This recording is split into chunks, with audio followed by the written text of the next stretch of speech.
குருத்தோலை ஞாயிறு. குருத்தோலை நம்ம இயேசு கிறிஸ்துவ குருத்தோலை படித்துக் கொண்டு இயேசு கிறிஸ்துவை படகு கப்பல் கழுதையில் போகும்போது குருத்தோலை படித்துக் கொண்டு ஜனங்கள் எல்லாரும் ஆர்ப்பரித்து பாடினாருன்னு பார்க்குறோம். அது பிறகு பரலோகத்தில் குருத்தோலைகள் பிடித்ததாக சொல்லப்பட்டிருக்குது. பரலோகத்தில் வாசிங்க. அப்போ வெளிப்படுத்தின விசேஷம் 7:9. இவைகளுக்கு பின்பு நான் பார்த்தபோது இதோ சகல ஜாதிகளிலும் கோத்திரங்களிலும் ஜனங்களிலும் பாஷைக்காரர்களும் இருந்து வந்ததும் ஒருவரும் எண்ணக்கூடாத திரளான கூட்டமான ஜனங்கள் வெள்ளை அங்கிகளை தரித்து தங்கள் கைகளை குருத்தோலை பிடித்து சிங்காசனத்துக்கு முன்பாகவும் ஆட்டுக்குட்டிகளுக்கு முன்பாகவும் இருக்க கண்டேன். குருத்தோலைகளை பிடித்துக் கொண்டு பரலோகத்திலையும் போய் குருத்தோலை பிடிச்சிருக்கிறாங்களே. அல்லேலூயா. ஆண்டவர் தூதரை அனுப்பி கொடுத்திருப்பார். குருத்தோலைகள் கொடுத்திருக்கிறார். பரலோகத்தில் உள்ள ஒரு மரத்திலிருந்து ஒரு குருத்தோலை கொடுத்திருப்பார். அல்லேலூயா. ஆகவே நம்ம பூமியில் மட்டுமல்ல பரலோகத்திலையும் குருத்தோலைகளை பிடித்து கர்த்தரை கொண்டாட போகிறோம். அல்லேலூயா. ஆமாம், அதற்கு நிழலாகத்தான் இந்த பூமியிலே குருத்தோலைகள் பிடித்தது சொல்லப்பட்டிருக்கிறது. ஆகவே குருத்தோலைகளை குறித்து நாம் நன்றாக அறிந்து கொள்ள வேண்டியது அவசியமாக. குருத்தோலை ஞாயிறதில் குரு பாதம் பணிவோர். குருத்தோலை ஞாயிறதில் பாதம் பணிவோர்.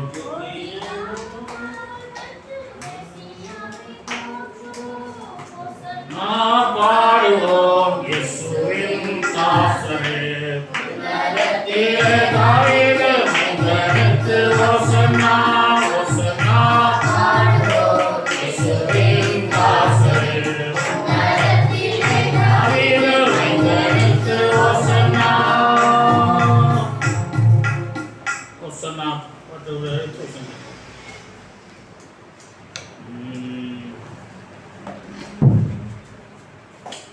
ஓசன்னா என்று சொன்னால் அது ஒரு வடமொழி பாஷை. அந்த பாஷைக்கு பல அர்த்தங்கள் சொல்லுகிறார். அதில் முக்கியமாக ஒன்று ரட்சிப்பு என்று அர்த்தம். ரட்சிப்பு. ஆண்டவரே எங்களை ரட்சியும் என்று ஆர்ப்பணிக்கிறார்கள். எங்களை ரட்சியும் என்று சொல்லி. ரட்சிப்பு என்றால் பாவத்திலிருந்து மட்டுமல்ல, பாவத்திலிருந்து, சாபத்திலிருந்து, ரோகத்திலிருந்து, மரணத்திலிருந்து, அழிவிலிருந்து, எல்லாவித கஷ்டங்கள், பாடுகள், துன்பங்கள் இருந்து ஒரு ரட்சிப்பு. அல்லேலூயா. ரட்சிப்பு, ஒரு பாதுகாப்பு. அது மனிதனுக்கு அவசியமாக தேவை. அல்லேலூயா. மனிதனுக்கு அவசியமாக தேவை. ஏன்னா நம்மளை பாதுகாக்க யாராலும் முடியாது. அரசாங்கத்தாலும் முடியாது, யாராலையும் முடியாது. இந்த கொலைகள்லாம் நடக்குது இல்லையா, அதுக்கு ஒரு அம்மா சொல்லுது, எல்லாம் போலீஸ்காரங்க பாதுகாக்கல, அரசாங்கம் பாதுகாக்கலன்னு சொல்கிறீங்க. ஒவ்வொரு பொம்பளை பிள்ளைக்கு பின்னாடியும் ஒரு போலீஸ்காரங்க ஒருத்தன் வந்து நிற்க முடியுமா? அவங்க தன்னை காத்துக்கொள்ளணும்னு அந்த அம்மா சொல்லுது. அது நல்ல பாயிண்ட் தான். அல்லேலூயா. ஆகவே நாமே காப்பாற்றிக் கொள்ள முடியாது என்று தான் நம்ம என்ன செய்யறோம்? இயேசு கிறிஸ்துவை அண்டி வந்திருக்கிறோம். அல்லேலூயா. அவர் தான் நம்மை காப்பாற்றுகிற தேவன். உன் போக்கையும் வளர்த்தையும் கொண்டு இன்றைக்கு காப்பேன், அதான் காப்பேன்னு வாக்கு கொடுத்துருக்கேன். அதான் காக்கிற தெய்வம். அல்லேலூயா. காக்கும் தெய்வம் இயேசு இருக்க ஏன் மகனே, கண்ணீர் ஏன் மகனே. அல்லேலூயா. காக்கும் தெய்வம் இருக்கிறார். ஆகவே நாம் கவலைப்பட வேண்டிய அவசியம் இல்லை, கண்ணீர் சிந்த வேண்டிய அவசியம் இல்லை. நம்மை காக்கிற இதில் அவர் உண்மையாக இருக்கார். எப்படி இருக்காரு? உண்மையாக இருப்பார். ரட்சிப்பு முக்கியமான ஒன்று. இயேசு கிறிஸ்து இந்த உலகத்துக்கு வந்ததே ஓசனா என்றால் ரட்சியம் என்று அர்த்தம். ஆண்டவரே ரட்சியம் என்று அர்த்தம். ரட்சிப்பு ரொம்ப முக்கியமானது. ரட்சிக்கத்தான் இயேசு இந்த உலகத்துக்கு வந்தார். முதலாவது பாயிண்ட், ரட்சிக்கவே இயேசு உலகத்திற்கு வந்தார், நம்மை ரட்சிக்க. ஒரு 1 தீமோத்தேயு 1:15 பாவிகளை ரட்சிக்க கிறிஸ்து இயேசு உலகத்தில் வந்தார். சரிங்களா? ரட்சிக்க தான் இந்த உலகத்துக்கு வந்தார் இயேசு கிறிஸ்து. வேற எதுக்காகவும் வரல. ஒரு கூட்ட பேரை சேர்க்கணும், நம்ம ராஜாவா இருக்கணும், மந்திரியா இருக்கணும், முதல் மந்திரியா ஆயிரணும் அப்படின்லாம் வரல அவர். எதுக்காக வந்தாரு? நம்ம அன்றைக்கி கட்சியிலேருந்து வர்றவங்கெல்லாம் நாங்கள் முதல் மந்திரியாக வரணும், முதல் மந்திரியாக வரணும் வரான். முந்திரி கொட்டை மாதிரி முந்திக்கிட்டு வரான்.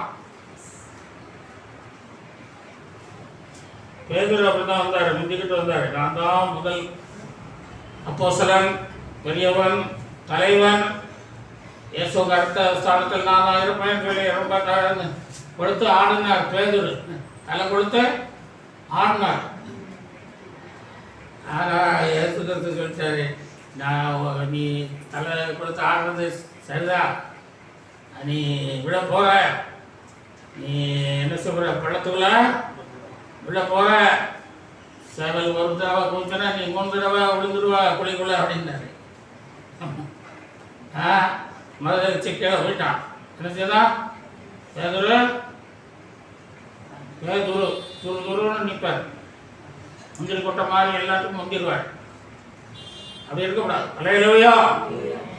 ஆமாம், நான் நல்ல என்று சொல்லி எப்போதும் நம்மை தாழ்த்துகிற பிள்ளைகளாக இருக்கணும். அல்லேலூயா. தாவீது தாழ்த்தினார். தாவீது என்ன சொன்னாரு? குப்பையிலிருந்து உயர்த்துவார் சொன்னார். குப்பையிலிருந்து உயர்த்துவார். தாவீது குப்பையில தான் இருந்தாரு. கடவுள் உயர்த்தினார் இல்லையா? உயர்த்தினார் ராஜாவாக. அல்லேலூயா. உங்களை குப்பையிலிருந்து உயர்த்துவா, உங்கள் பிள்ளைகளை உயர்த்துவா. எல்லா உயர்வுக்குள்ளையும் கொண்டு வருவதற்கு நீங்கள் உங்களை என்ன செய்யணும்? தாழ்த்த வேண்டும். அல்லேலூயா. தாழ்த்தணும். இயேசு கிறிஸ்து பாவிகளை ரட்சிக்க இந்த உலகத்திலே வந்தார். 1 கொரிந்தியர் 1:18 வாசிக்கிறோம். சிலுவை பற்றிய உபதேசம் கெட்டுப்போர்களுக்கு பைத்தியமாய் இருக்கிறது, ரட்சிக்கப்படுகிற நமக்காக தேவ பலனாய் இருக்கிறது. கெட்டு போகிறவர்களுக்கு பைத்தியமா இருக்குது. இந்த உலகத்துல இயேசுவை பற்றி சொன்னோம்னா பைத்தியக்காரன் என்று சொல்கிறான். நம்ம பைத்தியக்காரன், வெளிநாட்டு தெய்வத்தை சொல்றான், மதம் மாற்றான்னு சொல்றான். ஆனால் அவன் கெட்டு போகிறதுக்காக, எதுக்காக கெட்டு போகிறதுன்னா நரகத்துக்கு போகிறதுன்னு அர்த்தம், அக்கினி கடலுக்கு போறவன் அர்த்தம், பாதாளத்துக்கு போறவன் அர்த்தம். ஐஸ்வர்யவான் எங்க போனான்? பாதாளத்துக்கு போனான். அதான் எரி நரகம். அந்த எரி நரகத்துக்கு போனான். கெட்டு போகிறவன் அவன். இந்த உலகத்துல இயேசு கிறிஸ்துவை ஏற்றுக்கொள்ளாதவன் ஒவ்வொருவனும் நரகத்துக்கு டிக்கெட் எடுத்து விட்டான். நரகத்துக்கு போக டிக்கெட் எடுத்தாயிற்று.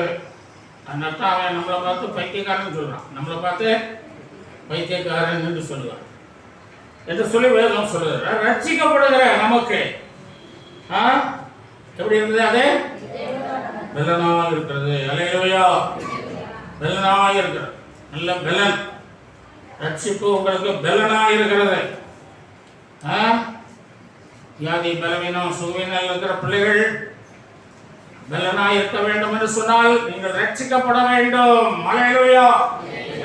ரட்சிக்கப்பட்டால் உங்களுக்கு பெலன் வரும். என்ன பெலன் வரும்? தேவ பெலன் வரும். மனுஷ பெலன் ஒன்றுக்கும் உதவாது. 3 நேரம் வயிற்றோட்டம் போயிடுச்சுன்னா பெலன் இருக்காதே. உங்க பெலன் ஒன்றுக்குமே உதவாது. ஒரு உப்புகளுக்கும் பிரயோஜனம் இல்லை. தேவ பலன் வேண்டும். அல்லேலூயா. தேவ பலத்தில் நிற்கிறேன் என்று பவுல் சொல்லுகிறார். தேவ பலத்தில் நிற்கணும். அல்லேலூயா. மனுஷ பலத்தில் நீங்க நிற்க முடியாது, நிற்க கூடாது. மனுஷனை நம்ப கூடாது. அல்லேலூயா. தேவனை நம்புங்கள். தேவ பலத்தில் நில்லுங்கள். கடைசி வரைக்கும் நிற்க கருவை தருவார். அல்லேலூயா. ஆமா, இந்த மகளிர் மரியாதை பாருங்க, அந்த தேவ பலத்தில் நின்றான். அதனால அவர் ஆண்டவரை விட்டு பிரிக்கவே முடியல. அவளை பிரிக்கவே முடியல. கல்லறையில் இயேசு கிறிஸ்து அடக்கம் பண்ணியாச்சு. அங்கே அடக்கம் பண்ண பிறகு உட்காந்துருக்கான். அடக்கின பிறகு கல்லைக்கு எதிரே உட்கார்ந்துருந்தாங்க பார்த்தோம் பார்த்தீங்களா? அவ்வளவு அந்த ஆண்டவரோட ஒரு நெருக்கமான ஒரு அன்பு. அல்லேலூயா. இல்லை, ஆண்டவரோட தான் அந்த அன்பு இருக்கணும். உலகத்தில் மனிதன்லாம் கொஞ்சம் எல்லாம் இருப்பாங்க, பிறகு ஆளை காணும். கொஞ்ச நாள் கழிச்சு ஆள் இருக்காவே, தெய்வம் என்றும் இருப்பார். மரித்த ஆயிரம் சதா காலம் உயிரோடு இருக்கிறேன். மரித்த கிறிஸ்து இனி மரிப்பது இல்லை. அல்லேலூயா. உயிரோடு இருக்கிற தெய்வத்தை நீங்க அந்த பலத்தில் இருக்கு. நீங்க நான் கடைசி வரைக்கும் நிற்கலாம். அல்லேலூயா. அந்த பலம் தான் உங்களுக்கு வேணும். அதுக்காகத்தான் நம்ம ஜெபம் போடுறோம். இதில் ஜெபம் பண்ணி நல்ல பலனை பெற்றுக்கொள்ளுங்கள். அல்லேலூயா. பெற்றுக்கொள்ளுங்கள். மத்தேயு 1:21 வாசிங்க. அவள் ஒரு குமாரனை பெறுவாள், அவருக்கு இயேசு என்று பெயரிடுவாயாக, ஏனெனில் அவர் தமது ஜனங்களின் பாவங்களை அவர்களை ரட்சிப்பார். இயேசு பிறந்ததே எதுக்காக? பிறக்கும் போதே மனுஷனை ரட்சிக்கணுங்கிற ஒரு சிந்தையோடு தான் அவர் பிறகுறாரு. அல்லேலூயா. அவர் விவரமாக தான் இருக்காரு, குழந்தையிலே விவரமாக தான் இருக்காரு. அல்லேலூயா. நம்ம குழந்தைகள்லாம் பிறந்துச்சுன்னா அதுக்கு என்ன சொல்கிறோம்? இன்னும் அதுக்கு கொஞ்சம் வயசு போனோம் ஐயா, ஞானசானத்துக்கு வயசு இன்னும் அடுத்த வருஷம் போட்டோம், இன்னும் கொஞ்சம் போட்டோம். இயேசுநாதர் குழந்தையா இருக்கும்போதே ஞானம் எப்படி இருந்தாருன்னா விவரமாக தான் இருந்தார். அல்லேலூயா. நம்ம பாவிகளை ரட்சிக்க தான் பிறந்திருக்கிறோம். அல்லேலூயா. ஆமாம், பிறந்திருக்கிறோம் என்ற மனதில் சிந்தையோடு அவர் அழாமல் அவரை தூக்கிட்டுலாம் போனாங்க. சரியா பால் இல்லை, பெரிய வசதி இல்லை. தூக்கிட்டு போகிறான், பரவத்தி ஆசிரியத்துக்கு போகிறான், எகிப்துக்கு போகிறான், பிறகு மறுபடியும் யூரியாவுக்கு போகிறான். இதிலெல்லாம் அவர் என்ன செய்யலை? அந்த கஷ்டத்தில் அந்த குழந்தைகள் ரொம்ப அழும். ரொம்ப பிறந்த குழந்தைகள் அழுதுகிட்டே தான் இருக்கும். ஆனால் இயேசுநாதர் அழலை. அல்லேலூயா. இது எதனால? நம்ம பாவிகளை ரட்சிக்க தான் பிறந்திருக்கிறோம் என்ற அறிவு குழந்தையில் அவருக்கு இருந்தது. அல்லேலூயா.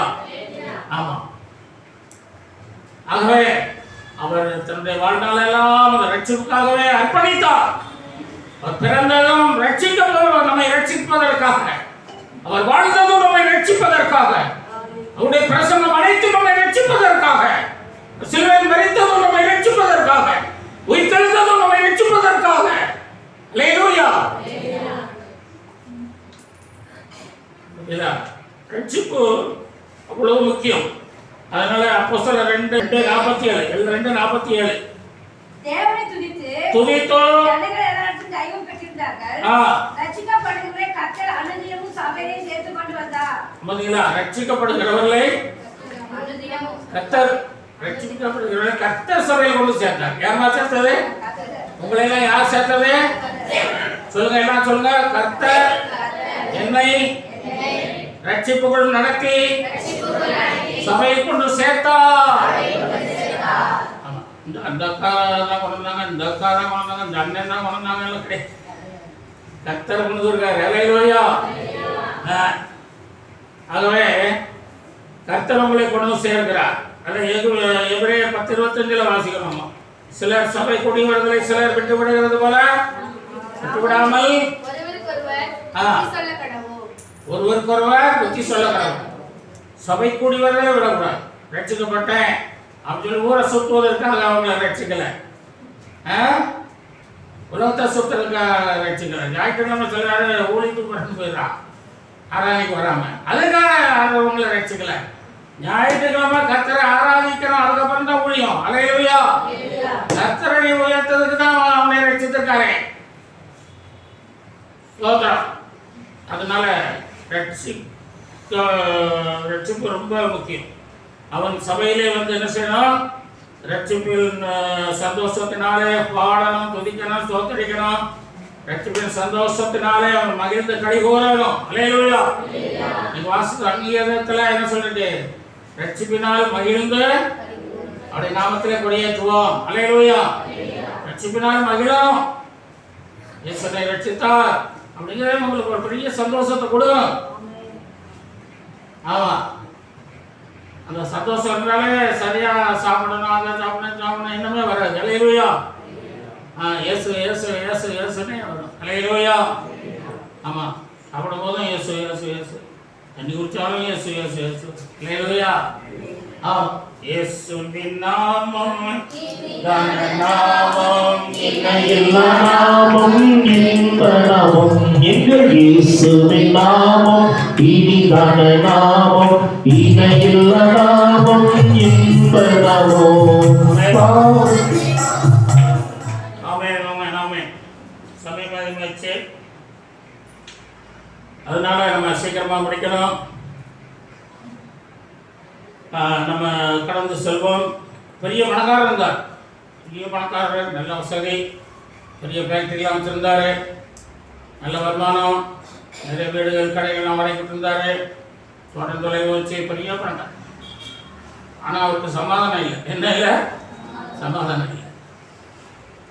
ஏன்னா அவர் நிறைய பாவங்களை செய்திருக்கார். நிறையா பாவங்களை, பாவத்தை தண்ணி போல குடிச்சிருக்காரு, தண்ணி போல பாவத்தை பால் போல குடிச்சிருக்காரு, பால் போல குடிச்சிருக்காரு. ஆனால் அது பாவம்னு அவருக்கு தெரியல. அதனால தண்ணி பாலை குடிச்ச மாதிரி குடிக்காரு.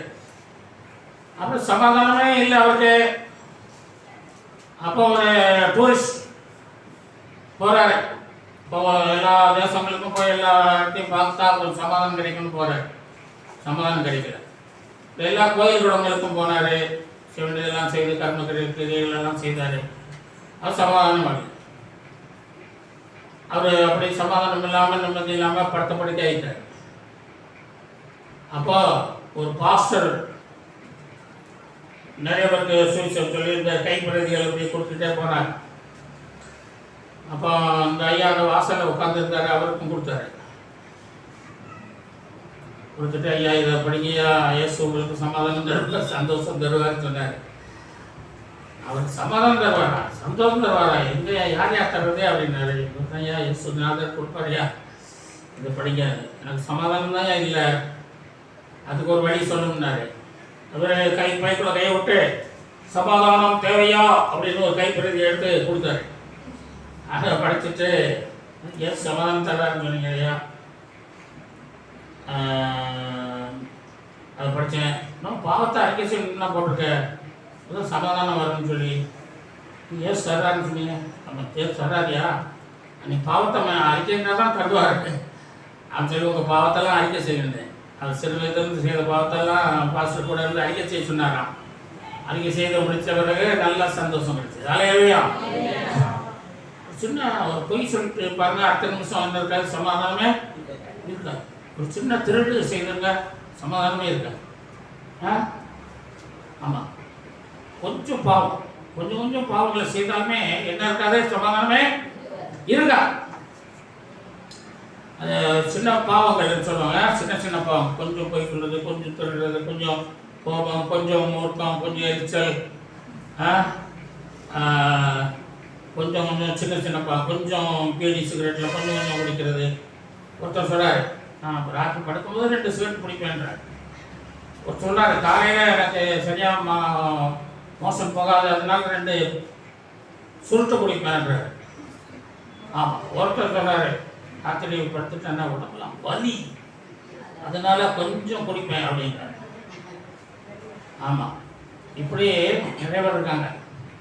கொஞ்சம் அந்த கொஞ்சம் உங்களை என்ன செய்கிறோம், கொஞ்சமும் பாவம் தான், பெருசும் பாவம் தான். 1 மடை குடித்தாலும் பாவம் தான், 1 பாட்டில் குடித்தாலும் பாவம்.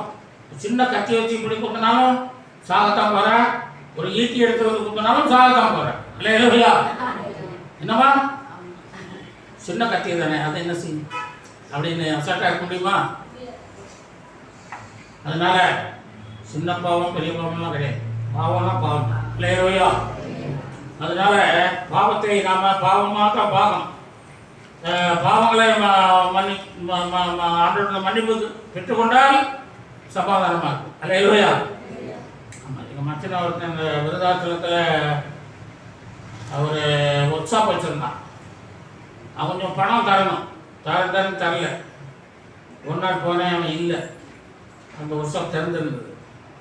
உள்ளே போனேன், அந்த ஸ்டூல்ஸ் எல்லாம் நிறையா தொங்க விட்டுருப்பான். ஒரு பெட்டியில் ஒரு அட்டையில் தொங்கிட்டுருப்பான்.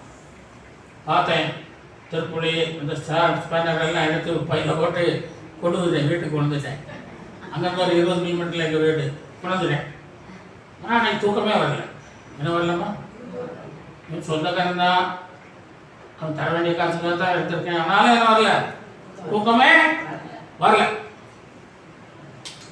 அப்படி 2 நாளாக ரொம்ப தூக்கம் வரல, ரொம்ப நிம்மதியே இல்லாமல் போச்சு.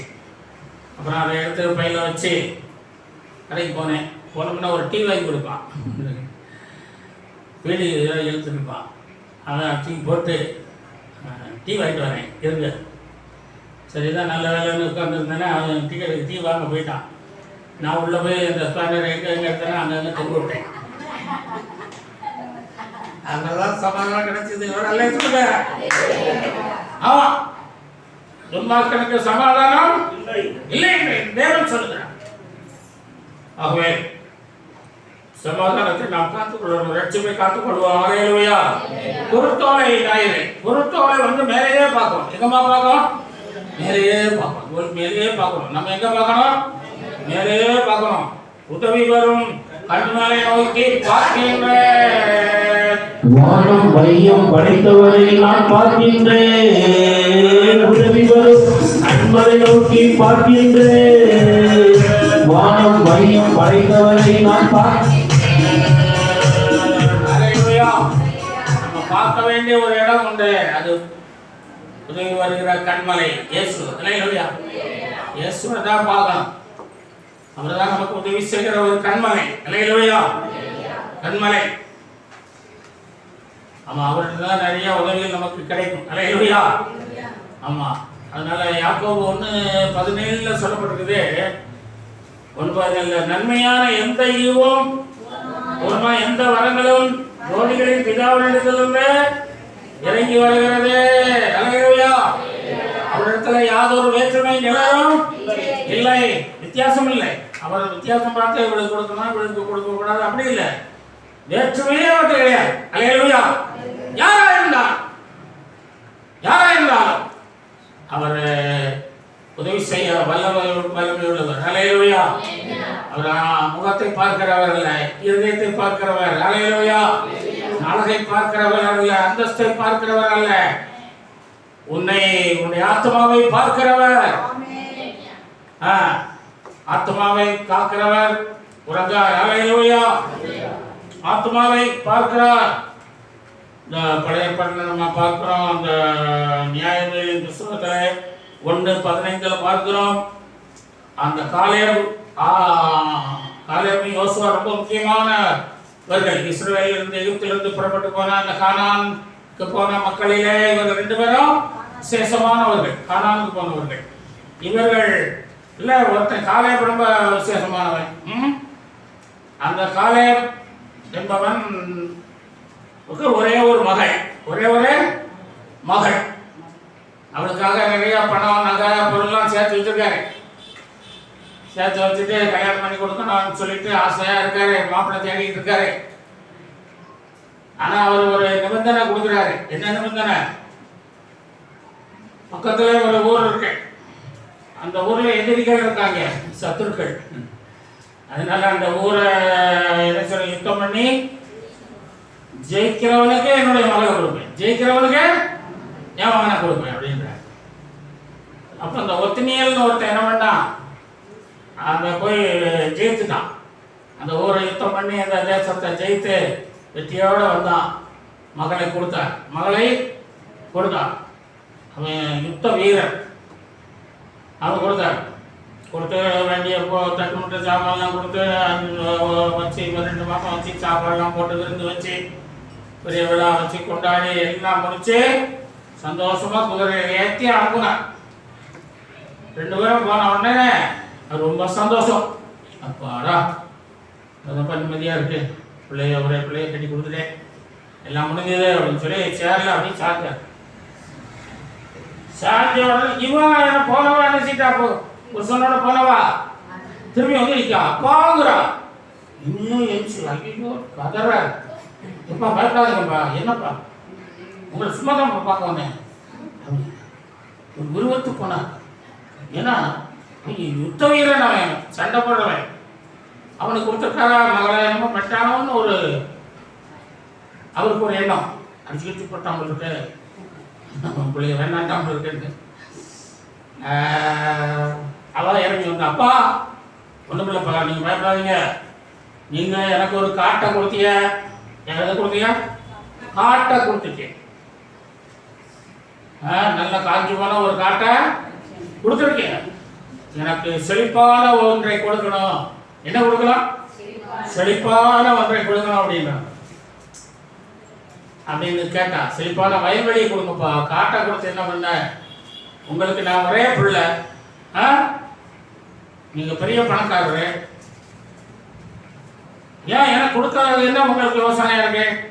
கொடுங்கப்பா. நாமளும் ஆண்டவர்கிட்ட என்ன செய்யணும்? நல்ல காலையமாக இயேசு இருக்கிறார். நல்ல காலை இயேசுனார்ட்ட என்ன செய்யணும்?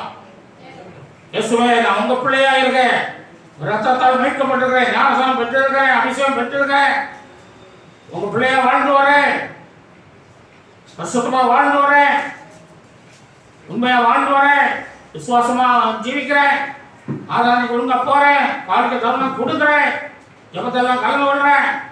ஏன் செய்யக்கூடாது? இல்லையா? ஏன் செய்யக்கூடாது? நீங்க எனக்கு செழிப்பான ஒரு வயல்வெளியை ஏன் தரக்கூடாது? அவர் கேட்ட மாதிரி என்ன செய்யணும்? கேட்கணும். அலையிலோயா, அதுக்கு தான் அவர் எழுதி வச்சிருக்காரு, நீ கேடு. அலையிலோயா.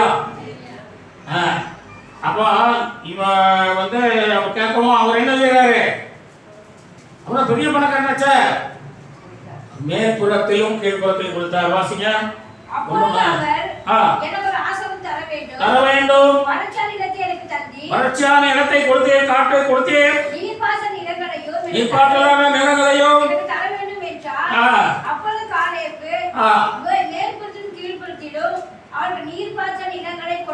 பாத்தீங்களா? கொடுத்தானா கொடுக்கலையா? ஏம்மா, நிலத்தெல்லாம் தர்றதுன்னா அது கொஞ்சம் லேட் ஆகும். அதெல்லாம் அளக்கணும், பங்கு போடணும், பாகு பிடிக்கணும். எங்கள் தம்பி ஒருத்தன் இருக்கான், அவனுக்கு அதில் பங்கு இருக்கு. 1 மாதம் 3 மாதம் கழிச்சு வா அப்படின்னு சொன்னாரா? அல்லேலூயா. இரட்டிப்பான நன்மை தருவேன், இன்றைக்கே தருவேன். ஆண்டவர் என்ன சொல்றாரு? இன்றைக்கே பெற்றுக்கொள், இன்றைக்கே தருவேன். அதே மாதிரி காலையில் அன்றைக்கே கொடுத்தாரு. அன்றைக்கே 1 மாதம் கழிச்சு வர சொன்னாரா?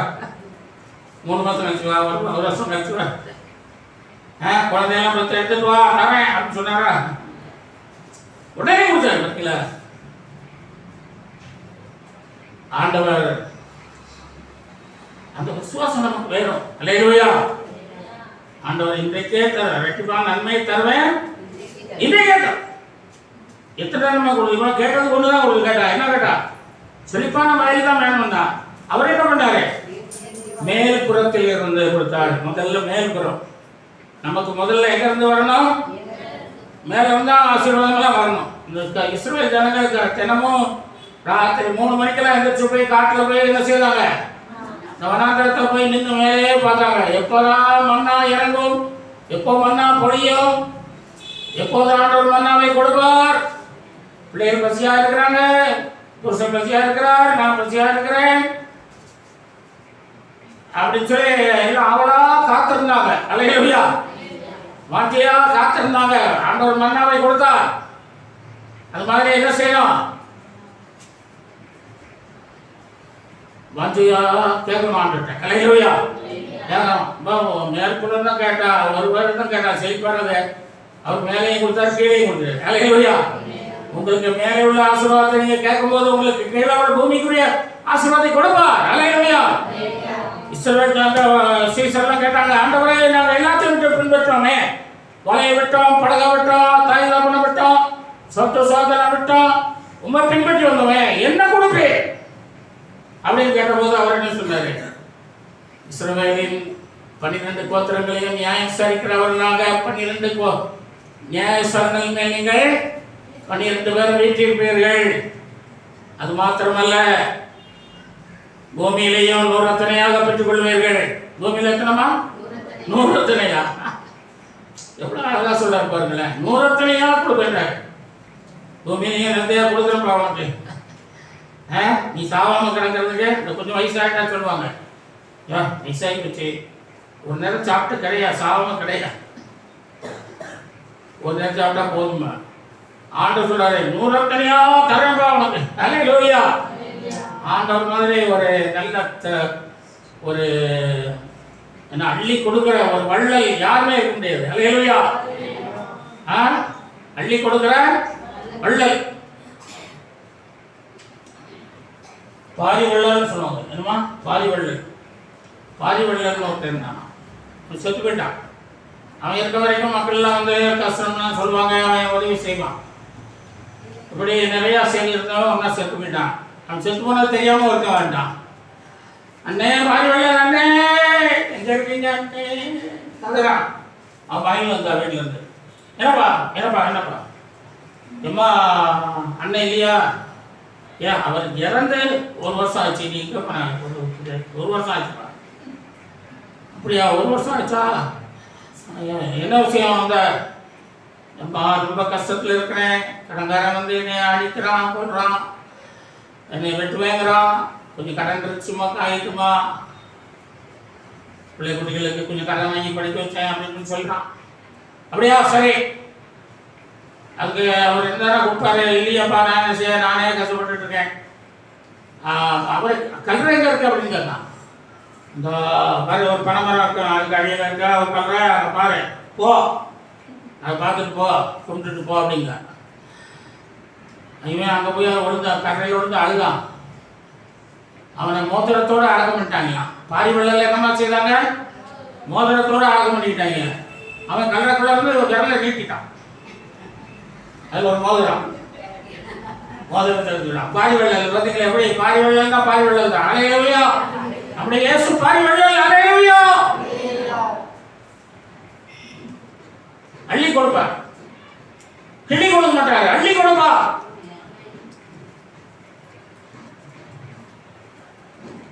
நம்ம அடுத்து கருத்து சொல்லுவோம். ரெட்டிப்பான ஆசீர்வாதம் கொடுத்தாரு. என்ன கல்லை வந்து கேட்கிறான், ஆண்டவரே நீ உன்னுடைய ராஜ்யத்தில் வரும்போது என்னை நினைச்சுக்கிடுங்க. அதுக்கு என்ன சொன்னாரு? இன்றைக்கு என்னோட பரதேசில் இருப்பாய். ஏன் இருப்பாய்? என் பாவத்தை எல்லாம் மன்னித்து விட்டேன். அல்லேலூயா. உன் பாவம் மன்னிக்கப்பட்டது, நீ பரலோகத்துக்கு வந்துருவ. ரெட்டிப்பான ஆசீர்வாதம் கொடுத்தாரு. அல்லேலூயா. மூணாவது நம்ம கடற்செல்வம் குருத்தோலை ஒன்றாக சேர்ந்து இருக்கும். குருத்தோலை எப்படிவா சேர்ந்து இருக்கும், பிரிக்க முடியாது. இந்த பாசமா ஊருக்கெல்லாம் அந்த தஞ்சாவூர் பக்கம் போனீங்கன்னா இந்த ராமநாதபுரத்துக்காரங்க மதுரைக்காரங்க அந்த வேலைக்கு வந்துருப்பாங்க. பெரிய பெரிய பண்ணையாளர்கள் இருப்பான், பெரிய தோட்டங்கள் தொலைகள்லாம் வச்சுருப்பான். பசுமெல்லாம் வேலை 10 பேர் 8 பேர் வேலை செஞ்சுட்டே இருப்பான். அவங்களுக்கு வீட்டில் கஞ்சி காய்ச்சி ஊற்றுவாங்க. ஊற்றுறதுலேயே வந்து ரொம்ப ஜாதி வித்தியாசமெல்லாம் பார்க்குறதுனால இவங்க எந்த இதுன்னு தெரியாத நவரக்காரன் இந்த காரங்களாம் எந்த இதுன்னு தெரியாதுன்னா அவங்க எல்லாருக்கும் இந்த ஓலையில தான் கஞ்சி ஊற்றுவாங்க. இந்த பனை ஓலையில், பனை ஓலை சேர்ந்தே இருக்கிறதுனால அப்படி ஒரு பட்டை மாதிரி பிடிச்சி அதில் ஒரு கட்டு கட்டி 2 முகம் பிடிச்சிட்டு அப்படி கொடுக்கணும். கஞ்சி ஊற்றுவாங்க, சோறும் போடுவாங்க, குழம்பும் ஊற்றுவாங்க. அது சிந்தாத சிந்தர ஓட்டையெல்லாம் இருக்காதுல்ல. அது கடையில் போய் மீன் வாங்கினாலும் அவன் ஒரு ஓலை எடுத்து உள்ள வச்சு சுற்றி அது கட்டி அதிலே ஒரு கட்டு கட்டுவான். அந்த ஓலையிலே ஒரு கட்டு கட்டி இழுத்து தூக்கி போடுவாங்க. கை வாங்கினாலும் அப்படி தான் கொடுப்பான். ரொம்ப பணம் நிறையா. அப்போ அது என்னத்தை காட்டுகிறது? அது இணைந்து சேர்ந்து இருப்பதுனால அது நமக்கு ஆசீர்வாதமா இருக்கிறது. அல்லேலூயா. ஆசீர்வாதமா இருக்கிறது. அதுபோல நீங்கள் தேவனோடு இணைந்து இருக்கணும். அல்லேலூயா. தேவனோடு இணைந்து இருக்க வேண்டும், மனிதனோடு அல்ல. தெய்வத்தோடு இணைந்து இருந்தால் நிறைய ஆசீர்வாதம் கிடைக்கும். அல்லேலூயா. ஐக்கியமா இருப்பது பெரிய பலன். தேவனோட ஐக்கியமா இருக்கணும். மனிதனோடு அல்ல, உலகத்தோடு அல்ல, பாவத்தோடு அல்ல, பரிசுத்தமான தேவனோட ஐக்கியமா இருக்கணும். அல்லேலூயா.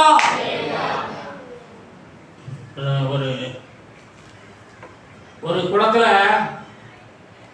ஒரு பாம்பும் தவளையும் இருந்ததுதான். பாம்பு தண்ணி குடிக்க போகும்போதெல்லாம் அந்த தவளை பார்க்கும். தவளையும் அது ஃப்ரெண்ட் ஆயிடுச்சு. இப்போ ஃப்ரெண்ட் ஆயிடுச்சு. பாம்பும் தவளையும் எதிர்ப்பு புதிரமாக தான் இருக்கும். ஆனால் இப்போ ஃப்ரெண்ட் ஆகிட்டாங்க. இந்த பாம்பு சர்ப்பம் தந்திரமுள்ளதாக இருந்த மாதிரி ஒரு தந்திரமாக அந்த எப்படா அந்த தவளையை பிடிக்கலான்னு தந்திரமாக இருக்கு. இது தவளைக்கு தெரியல. அப்புறம் அந்த தண்ணியை குடிக்க வரும்போது சொல்லுது, கொஞ்ச நாள் ஃப்ரெண்ட் ஆயிடுச்சு, ஒரு மாதம் இந்த குளத்துக்கு தண்ணி இருக்கு. இது சொல்லுது, பாம்பு சொல்லுது, குளத்துல தண்ணி வற்றி போச்சு, உனக்கு தெரியலையா? அப்படியானே, தண்ணி இருக்குது நானே. இல்லைப்பா, குறைஞ்சிருச்சு. அங்கே ஒரு பெரிய குளம் இருக்குது பக்கத்தில், அது நிறையா தண்ணி இருக்குது, நல்லா நீச்சல் அடிக்கலாம், நல்லா குளிக்கலாம், நல்லா உனக்கு ஆகாரமெல்லாம் நிறைய கிடைக்கும், அங்கே கொண்டு விட்டுறேன் உனைய அப்படி.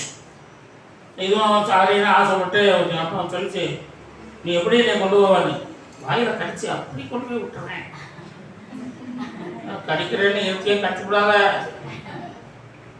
உன் பல்லு பட்டாலே எனக்கு விஷம் ஏறிடும், அப்புறம் விழுதுனாலும் விழுங்கிடுவேன். நீங்க நண்பர்ல உன்னே நான் விழுங்குவேனா அப்படின்னு போய் கடிச்சு தூக்கி போச்சு. போகும்போது ரெண்டு தவளைக்கு கண்ணு ரெண்டு வழியே தெரியுது. அப்புறம் கொஞ்ச நேரத்தில் கண்ணு தெரியல, விழுங்குது. பாம்பு என்ன பண்ணுது, கொஞ்சமா விழுங்குது. இன்னும் கண்ணு தெரியலப்பா, இது கண்ணு தெரிஞ்சுட்டு இப்போ அதையும் காணோம், என்னப்பா அப்படிங்குது தவளை. இல்லை இல்லை பசங்க உனக்கு தீமை செய்வேனா, இந்த பாரு பக்கத்தில் வந்துருச்சுப்பா குளம், கொஞ்ச நேரத்தில் உன்னை அங்கே விட்டுறேன். அவங்க கொஞ்ச நேரத்தில் அங்கே உள்ளே போயிடுச்சு. தவளை வயிற்றுக்குள்ள போயிடுச்சு. ஓகேங்களா? கூடா நட்பு கேடாய் முடி. அதனால நம்ம யார் கூட நட்பு வச்சுருக்கோம் போது நல்லா பார்த்து தெரிஞ்சு நல்லா ஐக்கியமாக இருங்க. சபையோட ஐக்கியமாக இருங்க, பாசனோட ஐக்கியமாக இருங்க, விசுவாசிகளோட ஐக்கியமாக இருங்க, ஜெபிக்கிறோட ஐக்கியமாக இருங்க. அல்லேலூயா. நல்ல ஒரு ஆலோசனை சொன்னா அவங்களோட ஐக்கியமா இருங்க. அல்லேலூயா. ஐக்கியமா இருக்கணும். சகோதர ஐக்கியம், ஆண்கள் ஐக்கியம், பெண்கள் ஐக்கியம், சபை ஐக்கியம், சிறுவர் ஐக்கியம், இதெல்லாம் முக்கியமானது. அல்லேலூயா. இந்த ஐக்கியத்தை நான் காத்துக்கொள்ளுங்க. கர்த்தர் உங்களை ஆசீர்வதிப்பார். அல்லேலூயா. அடுத்து நமக்கு சொல்லுவோம், குருத்தோலை வெண்மையா இருக்கும். எப்படி இருக்கும்? வெண்மையா இருக்கும், வெள்ளையா இருக்கும். குருத்தோலை பார்த்தீங்கன்னாலே நல்ல வெள்ளையா அழகா அப்படியே பட பட பட பட படன்னு அப்படி டால் அடிக்கும், அப்படியே சாப்பிடலாம் போல இருக்கும், அப்படி இருக்கும். பரிசுத்தமான ஒரு ஓலை. அல்லேலூயா. இதுபோல இந்த குருத்தோலை ஞாயிறு அன்று நம்ம பரிசுத்தமா இருக்கணும்னு ஆண்டவர் சொல்றாரு. அல்லேலூயா. குருத்தோலை கையில முடிச்சிருந்து வீட்டு அரைஞ்சிட்டு அப்புறம் அங்கிட்டு போயிட்டு பீடி எடுத்து இருக்காங்க. பீடி குடிக்கிறவங்க என்ன செய்றாங்க, சிகரெட் குடிக்கிறவங்க என்ன சொல்றாங்கம்மா, என்ன சொல்றாங்க? என்னைக்கா கேட்டீங்களா? முடிஞ்சு ஊதும் போது என்ன சொல்றாங்க? நரகத்துக்கு போகிறேன், நரகத்துக்கு போகிறேன். ஏன்னா நரகத்திலையும் தீதா இருக்கு, வாயிலையும் தீதா இருக்கு. என்ன சொல்றான்? அப்படி உள்ள இழக்கும்போது அவருடைய ஆசையா இருப்பான். அப்புறம் பூன்னு ஊதும் போது நரகத்துக்கு போகிறேன், நரகத்துக்கு போகிறேன். ஆகவே இந்த கொஞ்சம் குடி, கொஞ்சம் பீடி, கொஞ்சம் சிகரெட்டு, கொஞ்சம் திருட்டு, கொஞ்சம் உருட்டு, கொஞ்சம் பொய், கொஞ்சம் பாவம், கொஞ்சம் கொஞ்சம் அது உங்களுக்கு கீழே தண்ணீர், கீழே தண்ணீர். ஒரு பூனை பரவத்துக்கு ரொம்ப ஆசைப்பட்டுச்சான். சரி, ஆண்டவர் பார்த்தாரு, தினமும் ஜோம் பண்ணது பரவத்தை பார்க்கணும் பார்க்க போகணும். சரிப்பா பூனை யாரே ஒரு வாரம் சொல்லி ஆண்டவர் அழைப்பு கொடுத்துட்டாரு. தெய்வதூர் நாளை சிற்பாரார் பரவத்துக்கு போன பிறகு பரவத்துக்கு வந்தோடனே ஆண்டவர் ரொம்ப சந்தோஷப்பா நீ வந்தது அப்படின்னாரு ஆண்டவர். இப்போ சொன்னாரு, நீ ஒரு அலையில சொல்லு, ரெண்டு கையும் வைத்து அலையில சொல்லிருந்தாரு. இந்த போகும்போதே ஒரு கருவாட்டையாமரையை பார்த்து ஒரு கருவாடை தூக்கி இடுக்குள்ள வச்சுக்கிச்சு. அப்போ அவங்க வந்து ஆண்டவர் சொன்னாரு, நீ பரலோகத்துக்கு வந்து ரொம்ப சந்தோஷம், நீ ரட்சிக்கப்பட்டிருக்கிறாய், ரெண்டு காத்தையும் உயர்த்தி ஒரு அல்ல சொல்லுறாங்க. என்ன சொல்றது, ஒரு தின உழவு கருவாடு. ஆண்டவர் சொன்னாரு, இதான் இப்போ நீ பரலோகத்துக்கு கொண்டு சேர்க்க முடியாம இருக்கு, நீ மனதிற்குனா தான் இது செய்ய முடியும், கொண்டு வந்து சேர்க்க முடியும், பரலோகத்துக்கு வர முடியும். பரலோகம் பரிசுத்தமான இடம், அதனால நீ கீழே போகணும்னு சொல்லி கீழே அனுப்பிட்டாரு. இந்த மாதிரி கொஞ்சம் சிகரெட்லாம் குடிக்கிறேன், கொஞ்சம் குடிக்க தான் செய்கிறேன், ராத்திரியான எனக்கு உடம்பு வலிக்குது. வலிக்காம என்ன செய்யும்? இயேசு இருந்தா வலிக்காது. அல்லேலூயா. இயேசு இல்லைன்னா எல்லா வலியும் வரும். ஆமா, அதான் கொஞ்சம் தான் குடிக்கிறேன், அப்படியே சமாளிக்கிறது. கொஞ்சம் குடிச்சு அப்படி உடம்புல கொஞ்சம் சேர்ந்து அப்படியே போனால் பாருங்க, பூனையை கீழே போகலாம் அனுப்பின மாதிரி கீழே போகலாம் இருக்குது. அல்லேலூயா. இப்போ மேலே போயிட்டு இருக்கிறோம், பாதி வானம் போயாச்சு, இன்னும் மீதி வானம் போகணும். அல்லேலூயா. பாதி வானம் போயாச்சு, நம்ம இன்னும் மீதி வானம் கொஞ்சம் தான் போகணும். அதுக்குள்ள உங்களுக்கு விட வேண்டியது விட முடியாம உலகம் வேணும், இயேசு வேணும்னு ரெண்டு பக்கம் காலை வச்சீங்கன்னா கீழே அனுப்பிப்பார். கீழே இருப்பா என்று சொல்லி நியாய தீர்ப்புக்கு வச்சுருவாரு. அல்லேலூயா. நியாய தீர்ப்பு நாள் வருது. நியாய தீர்ப்பின் நாள் நெருங்குவதே, நியாய தீர்ப்பின் நாள் நெருங்குவதே, மாயலோகம் நம்பி வாழ்ந்திடோ, மாயினரை நீக்க மாட்டோ. மாயலோகம் நம்பி வாழ்ந்திடோ, மாயினரை நீக்க மாட்டீரோ. இயேசுவே நீ பெரியவர், பெரியவர். இயேசுவே நீ பரிசுத்தர், பரிசுத்தர். இயேசுவே நீ நல்லவர், நல்லவர். இயேசுவே நீ வல்லவர், வல்லவர். மாயலோகம் நம்பி மாட்டிடோ, மாயினரை நீக்க மாட்டிடோ. இந்த மாயலோகம் நம்பி மாட்டிடோ, மாயினரை நீக்க மாட்டிடோ. எரேமியா 15:19 வாசிக்கும் போது, எரேமியா 15:19 வாசிங்கள். இது நிமித்தம் நீ திரும்பினால் நான் உன்னை திரும்ப சீர்படுத்துவேன். பாருங்க, நீ திரும்பினால் நான் உன்னை சீர்படுத்துவேன். நம்ம மனம் திரும்பினா ஆண்டவர் என்ன செய்வார்? நம்மை சீர்படுத்துவார், ஸ்திரப்படுத்துவார், பலப்படுத்துவார், பரிசுத்தப்படுத்துவார், நிலைநிறுத்துவார், சீர்படுத்துவார். என் முகத்துக்கு முன்பாக, என் முகத்துக்கு முன்பாக நிலைத்தும் இருப்பாய். ஆண்டவருக்கு முன்பாக எப்படி இருப்பாய்? நிலைத்திருப்பாய். நிலைத்திருப்பாய்னா ஆண்டவருக்கு முன்பாக அவர் நிலைத்திருக்கிற மாதிரி நாமளும் நிலைத்து இருப்போம். அழிஞ்சு போக மாட்டோம், உடஞ்சு போக மாட்டோம். நம்ம ஆண்டவருக்கு முன்பாக எப்போதும் இருக்கிற பிள்ளைகளாய், ஆசீர்வாதம்னா பிள்ளைகளாய் இருப்போம். அல்லேலூயா. அடுத்த வாசிப்பா. நீ தீர்ப்பானதில் இருந்து வெளியேறப்பட்டதை நீ பிரித்தெடுத்தால் என் வாய் போல் இருப்பாய். வெளியேறப்பட்டது என்னது? பரிசுத்தம் தான் வெளியேறப்பட்டது. அல்லேலூயா. பரிசுத்தம். ஒரு பரிசுத்தமான மகன், பரிசுத்தமான ஒரு பெண் என்று சொன்னால் 4 பேர் பயப்படுவாங்க. ஆமா. சாமுவேல் வளர்ந்தான், தேவனுக்கும் மனிதனுக்கும் பிரியமாய் நடந்து கொண்டான். தேவனுக்கும் மனிதனுக்கும் பிரியமானது என்னது? பரிசுத்தம். சொல்லுங்க. 2 கொண்டாட்டினா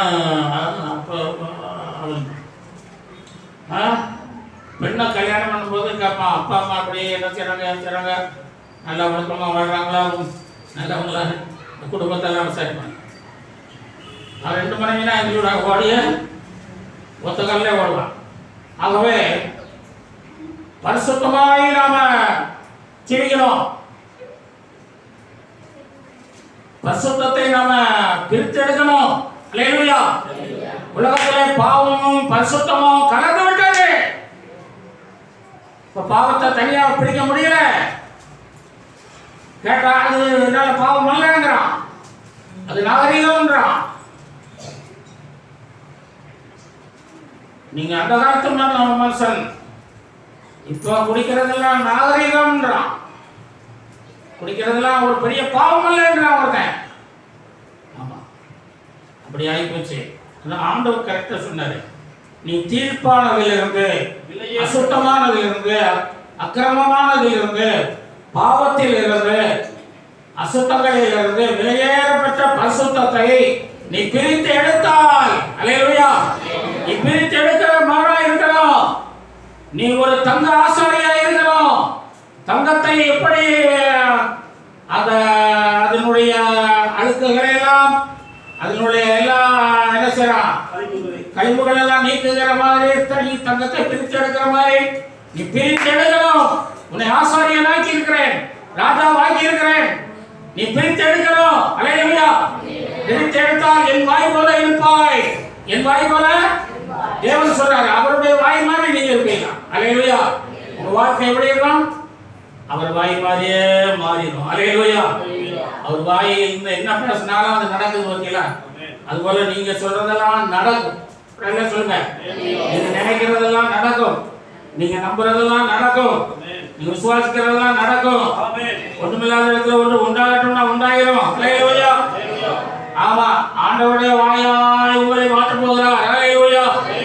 நீங்க பிரித்தெடுத்து பரிசுத்தத்திலே அதை நீங்க நினைச்சணும், நிலைத்திருக்கணும். பரிசுத்தத்திலே நிலைத்திருக்கணும். அப்படியானால் அடுத்த வசனத்தில் என்ன சொல்லுகிறார்? வாசிப்பார். நீங்க அவரிடத்தில் நீங்க திரும்பாமல், பாவம் செய்கிற மக்களிடத்தில் நீங்க திரும்பாமல் அவர்கள் உன்னிடத்துல திரும்புவார்கள். அவர்கள் தான் நம்மிடத்தில் வருவாங்க. வழியா நீ பரிசுத்தமா வாழ்ந்தீனா இந்த பாவிகள் எல்லாம் உன்னிட்ட வருவாங்களே தவிர நீ அவங்ககிட்ட போக வேண்டிய சூழ்நிலையே இருக்கா? அடுத்த வசனம். உன்னை இந்த ஜனத்துக்கு எதிரே அரணான வெண்கல அலங்கமாக்குவேன். யுத்தம் பண்ணுவாங்க. ஏன்னா பரிசுத்தத்தை நம்ம பிரித்துட்டோம்ல, பாவிகளை விட்டு பிரிந்தால் என்ன செய்வான்? நம்மள பகைப்பான். ஆபீஸ்ல உண்மையா இருந்தீங்கன்னா உங்களை பகைப்பாங்க, ஒழுக்கமா இருந்தா பகைப்பாங்க.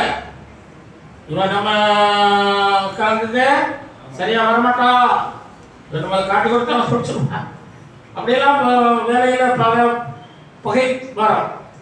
அதான் சொல்றாரு, உன்னை எதிரிக்கு முன்னால வெண்கல அலங்கமாக்குவேன். வெண்கலம் யாரும் உடைக்க முடியாத, அழிக்க முடியாத வெண்கலமாக்குகிறேன். அவர்கள் உத்தமா யுத்தம் பண்ணுவார்கள். அவங்க நமக்கு விரோதமா தான் செய்வாங்க. ஆனால் உன்னை மேற்கொள்ள மாட்டார்கள். உன்னை ரட்சிக்கவும் உன்னை தப்புவிக்கவும் உன்னை ரட்சிக்கிறதுக்காக நான் இந்த உலகத்துல வந்தேன். கடைசி வரைக்கும் உன்னை ரட்சித்து பரலோகத்துல சேர்ப்பேன். உன்னை பாடுகள் கஷ்டங்கள் துன்பங்களில் இருந்து தப்புவிப்பேன். நான் உன்னோட இருக்கிறேன். அல்லேலூயா. அதுக்கு அர்த்தம் சொன்னோம். நான் உன்னை பொல்லாதவர்கள் கைக்கு தப்புவித்து உன்னை பலவந்தரின் கைக்கு நீங்களாக்கி விடுவிப்பேன் என்கிறார். பலவந்தரின் கைக்கு நீங்களாக்கி பலவந்தர்கள் இருக்காங்க உலகத்துல. நம்மளுடைய பலமான ஜனங்கள் இருக்காங்க. அவன் கைக்கெல்லாம் உன்னை விடுவிப்பேன். அல்லேலூயா. அதனால கர்த்தருக்குள்ள இருக்கணும்னா நமக்கு எல்லாமே ஆசீர்வாதமா நடக்கும். அல்லேலூயா. சுத்தமா இருக்கணும்.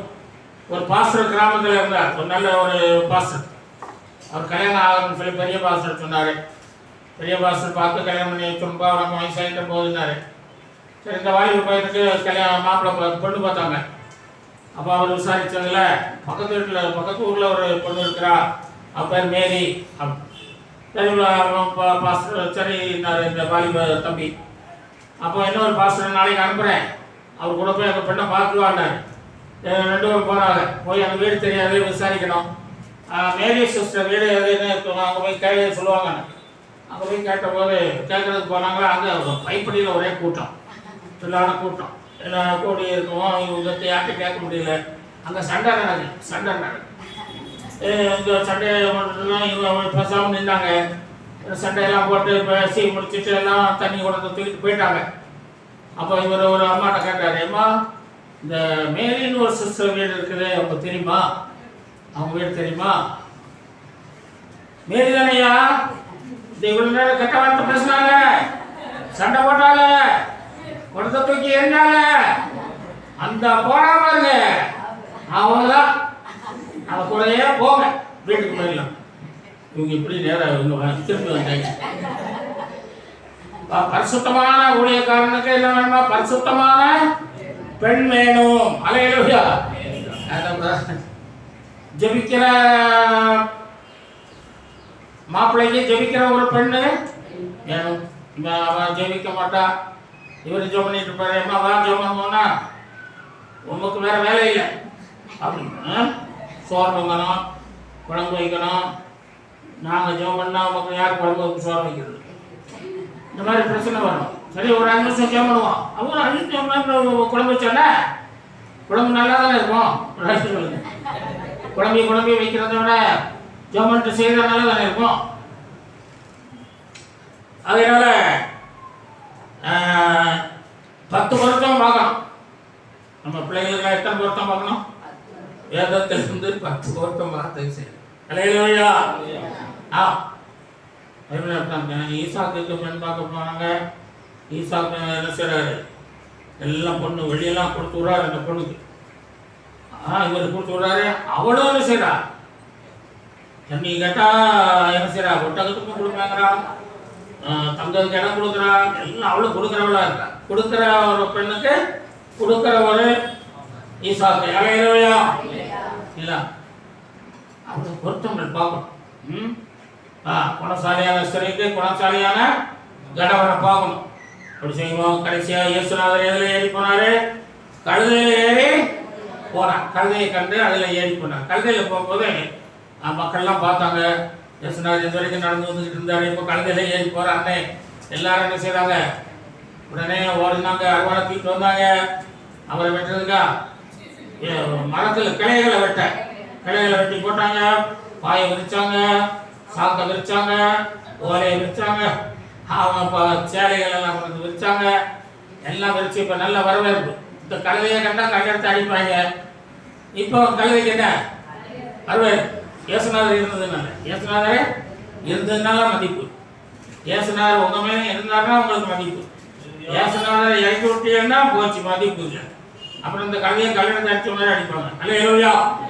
அதனால இயேசுநாதரை ஏற்றிக்கிட்டு போக அந்த கழுதை நல்ல கழுதை நல்லா ஏறி போச்சு. இந்த பக்கம் போன உடனே ஆரம்பத்தில் நைல் நதி ஓரமா அந்த என்ன அரண்மனை, பெரிய அரண்மனை, ஏரோதின் அரண்மனைக்குள்ள போகல அந்த கழுதை. அங்கிட்ட பார்த்தா எரிகோக்குள்ளையும் போகல, எருசலேமை நோக்கி போனது. சொல்லுங்க, எருசலேமை நோக்கி போனது. ஞாயிற்றுக்கிழமையான எருசலேமாகிய சபையை நோக்கி போகணும். கர்த்தரை துதிக்கணும், பாடணும், ஆராதிக்கணும், காணிக்கை செலுத்தணும். அல்லேலூயா. ஒரு வெள்ளிக்கிழமை உபவாசம் இருந்த காணிக்கையெல்லாம் கொண்டு என்ன செய்யணும்? பட்டியல ஓடணும். எல்லாம் சொல்வோம். கர்த்தர் ஆசீர்வதிப்பாராக. இந்த செய்தியின் மூலம் ஆண்டவர் உங்களோடு பேசின வார்த்தைகளுக்காக ஸ்தோத்திரம் பண்ணுங்கள். ஆண்டவர் சீக்கிரம் வரப்போகிறார். பரலோகத்திலே நம்ம பொறுத்தோலைகளை பிடிக்க போகிறோம். ஆண்டவரை பாடி துதிக்க போகிறோம். அல்லேலூயா. கர்த்தர் ஆசீர்வதிப்பாராக.